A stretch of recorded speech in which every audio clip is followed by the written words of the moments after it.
Chers amis vignerons, chers professionnels du vin, du champagne et du spiritueux, je te fais ce message par rapport cette année encore à ces épisodes de gel et je comprends tout à fait la difficulté de cette période parce que si tu veux, normalement, bon, c'est des choses qui arrivent, mais ça arrive quand même rarement.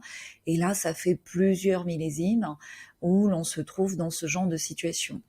Donc déjà que le contexte économique, sanitaire est difficile, on a eu beaucoup de contraintes.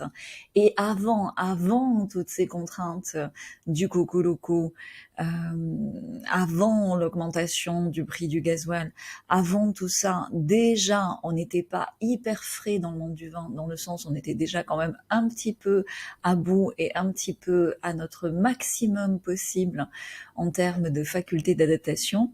J'imagine bien que dans cette année encore, voir une parcelle ou plusieurs parcelles gelées est extrêmement préoccupant, décevant, décourageant. Donc j'ai fait une vidéo sur la chaîne sur le futur du métier de vigneron. Rassure-toi, nos ancêtres, nos parents, nos grands-parents ont dépassé des situations, si ce n'est pire, au moins tout à fait équivalentes, et avec beaucoup de succès et beaucoup de sens de la résurrection. Et là, je te reparle pas du phylloxéra. Donc oui, il y a un futur pour ces métiers de vigneron. Oui, il y a des choses à faire après le gel.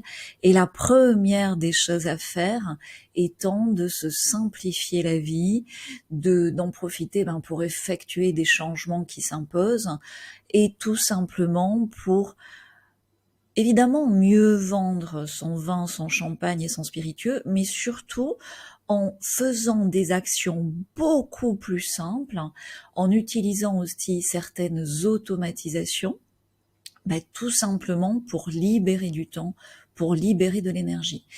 Et tout ça, tu me dis, c'est très beau, mais tu sens bien peut-être que tu n'es pas en capacité de le faire. Alors oui, ça demande un accompagnement, ça demande une aide et des outils concrets, un mode d'emploi en quelque sorte. Mais surtout, ce que ça demande en premier, c'est une écoute. Parce que, très sincèrement, et je le ressens beaucoup, et dis-le-moi en commentaire si tu es d'accord, là, le vase est plein, la coupe est pleine, you cannot take anymore, pour te le dire en anglais. Donc c'est tout à fait normal de se sentir, tu sais, ça pleure pas un vigneron, mais tu vois, tu sens que ça monte, ça monte, ça monte. Et même si, alors, mesdames, on est un peu plus aptes à exprimer nos émotions, chers amis vigneronnes, mais voilà, quelquefois, les larmes ne sont pas loin par rapport à la situation, le découragement.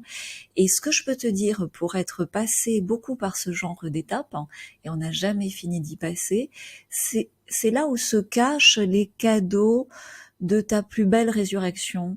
Et c'est dans ces moments-là où vraiment, et ça m'est arrivé, hein, t'as envie de prendre la voiture, de te casser, tu ne sais où, et c'est à ce moment-là que tu vas avoir le déclic, que tu vas avoir cette transformation qui te permet de passer à l'étape suivante, qui bien sûr va solutionner ce que tu n'aimes pas du passé et t'amener à ce que tu veux dans le futur, mais tout en te permettant de le faire simplement pas à pas, avec des actions simples au présent. Donc, pour pleurer un bon coup, pour faire ce constat avec nous, pour voir où tu en es, parce qu'on ne peut pas t'accompagner, on ne peut pas te donner des outils simples si on ne sait pas déjà où tu en es. Je mets en place quelques rendez-vous, je vais mettre le lien en dessous.